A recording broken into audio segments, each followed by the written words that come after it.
Hello, so this is Savannah Boletto with YouTube video for Chapter 8.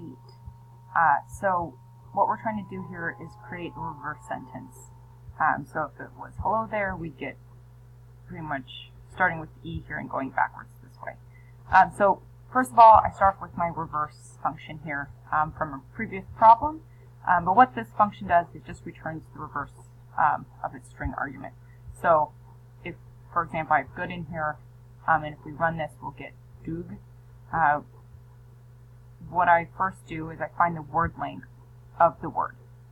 So I have len for word, and then I assign this value to this for word.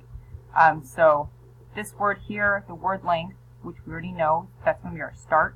Now we have no stop here, and then the -1 is means steps backwards, so it's going to go backwards.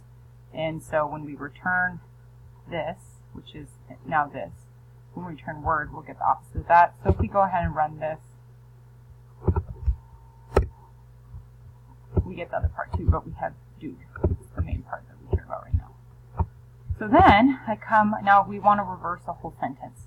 So first, we have our sentence, and what I want to do is I want to split that sentence into words. So words is assigned to split sentence, so the sentence split here. Now I create a for loop. So for word in words, so for every word in words here, so every word that we split from the sentence, what we're going to do is I've assigned reverse word. We're going to use this helper function here. So for each word, we're going to reverse it using this function. So that's that. And I've just assigned it to this reverse word. Now we want to create a reverse sentence, because this will just be independent. We want to create a whole sentence. So for a reverse sentence, I've used this join function, which is really nice. It I always forget the word, but it's a way to combine different strings. Concatenated.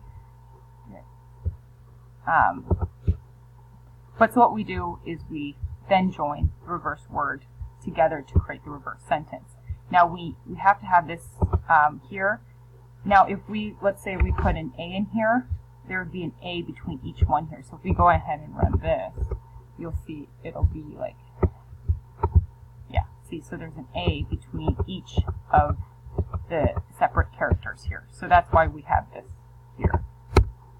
And of course we don't want any space, because if we had multiple spaces, again, we don't want that either, because it would look like this, right? So that's why there's no space in between. So we join with this is kind of like the glue in between our reverse words together and the opposite negative step characters, if that makes sense. So if we return the reverse sentence, and here's this hello there, it's just what I used. We have